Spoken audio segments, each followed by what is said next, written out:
नमस्कार, ये आकाशवाणी है। अभी आप मनोज कुमार शर्मा से समाचार सुनेंगे।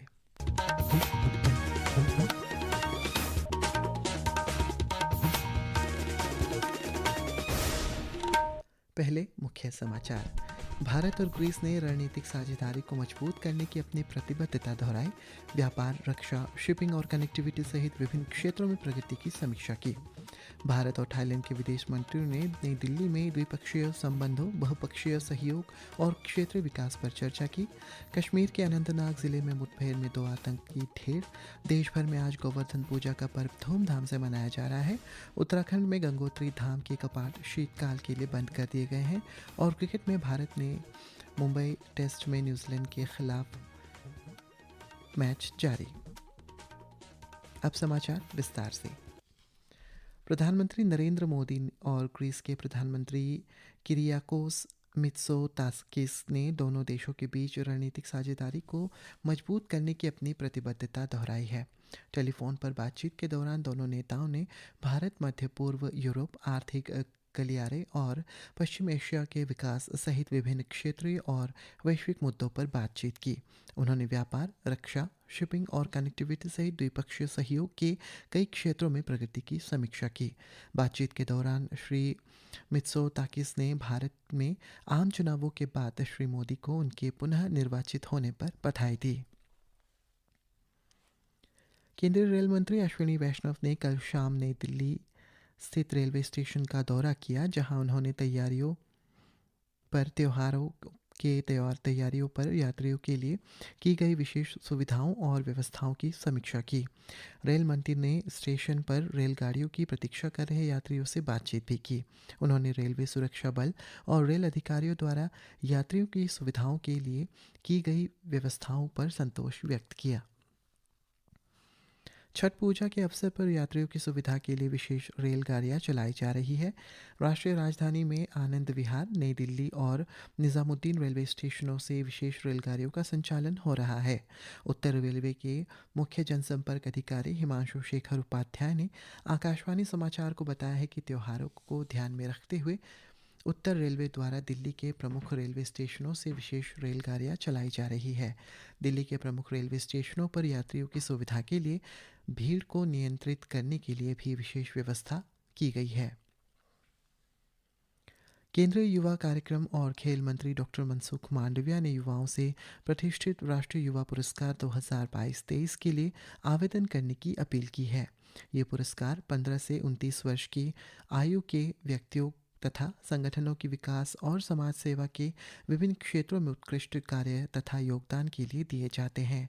राष्ट्रीय युवा पुरस्कारों के लिए आवेदन गृह मंत्रालय के पुरस्कार पोर्टल के जरिए आमंत्रित किए गए हैं। आवेदन 15 नवंबर तक की जा सकती है। झारखंड विधानसभा चुनाव के दूसरे चरण के लिए कल नाम वापस लेने के बाद अब चुनाव मैदान में कल 1211 उम्मीदवार रह गए हैं। 81 सदस्यीय विधानसभा के लिए मतदान 2 चरणों में होगा। पहले चरण का मतदान 13 नवंबर को 43 निर्वाचन क्षेत्रों में होगा और दूसरे चरण में 20 नवंबर को 38 निर्वाचन क्षेत्रों में वोट डाले जाएंगे।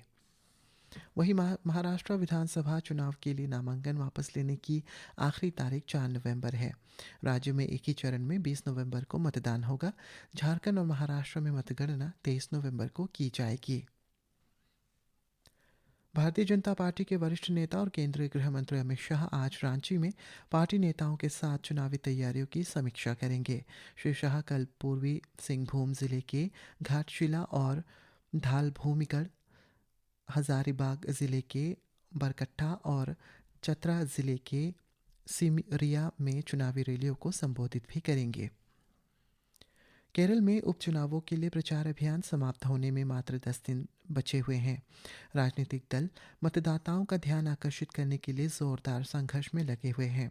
3 निर्वाचन क्षेत्रों, वायनाड संसदीय क्षेत्र और चेलाक्करा आरक्षित और पलक्कड़ के 2 विधानसभा क्षेत्रों में प्रचार अभियान पहले से ही जारी है। भारतीय जनता पार्टी ने आरोप लगाया है कि झारखंड में हेमंत सोरेन की अगुवाई वाली सरकार ने राज्य के युवाओं के साथ धोखा किया है।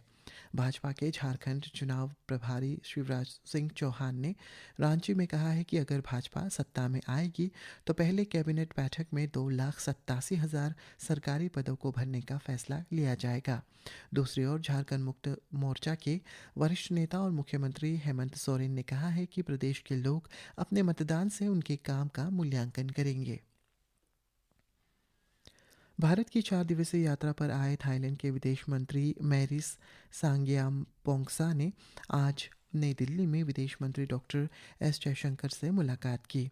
सोशल मीडिया पोस्ट में डॉक्टर जयशंकर ने कहा है कि रॉयल कथीना समारोह के लिए थाईलैंड के विदेश मंत्री की यात्रा दोनों देशों के बीच लंबे समय से चले आ रहे ऐतिहासिक और सांस्कृतिक संबंधों का उदाहरण है।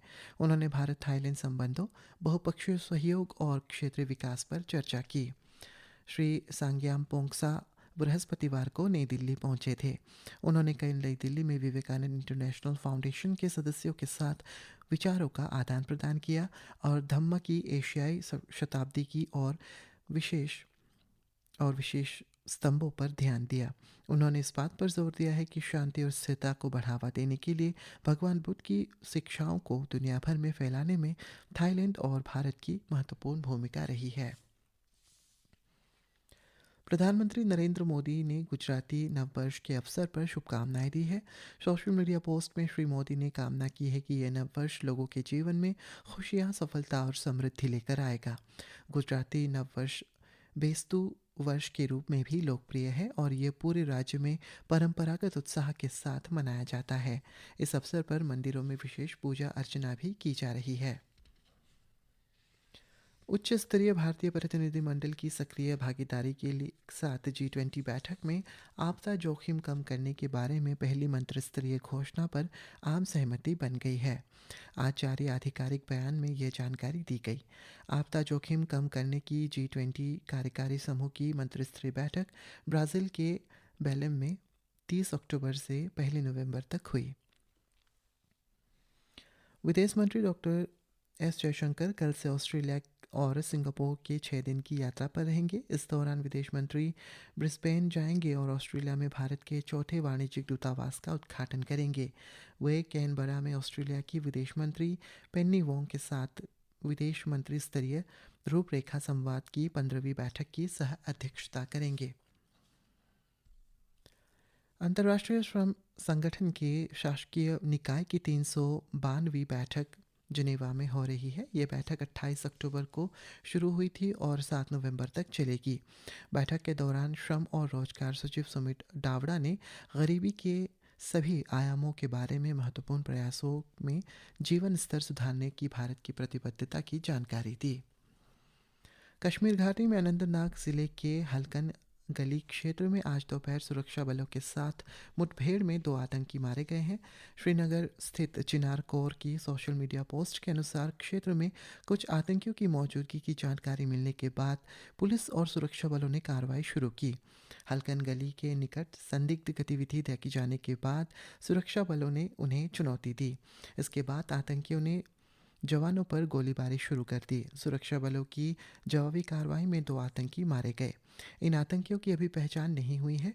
अंतिम समाचार मिलने तक सुरक्षा बलों की कार्रवाई जारी थी। इस बीच श्रीनगर शहर के खन्यार क्षेत्र में सुरक्षा बलों और आतंकियों के बीच गोलीबारी जारी रहने की खबर है।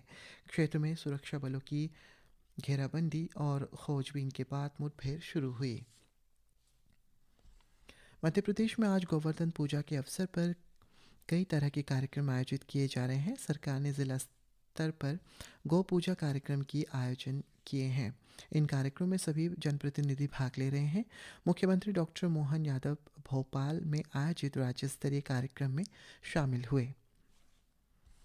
भारत के कृषा वर्मा ने कल अमेरिका के कोलोराडो में अंडर 19 विश्व मुक्केबाजी चैंपियनशिप में स्वर्ण पदक जीता। हालांकि स्वर्ण पदक की दौड़ में शामिल 5 अन्य भारतीय मुक्केबाज अपने अपने फाइनल में हार गए।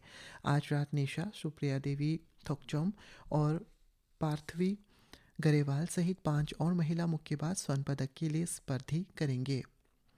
और मुंबई के वानखेड़े स्टेडियम में खेले जा रहे तीसरे और अंतिम क्रिकेट टेस्ट मैच के दूसरे दिन न्यूजीलैंड ने दूसरी पारी में अंतिम समाचार मिलने तक 8 विकेट पर 168 रन बना लिए हैं।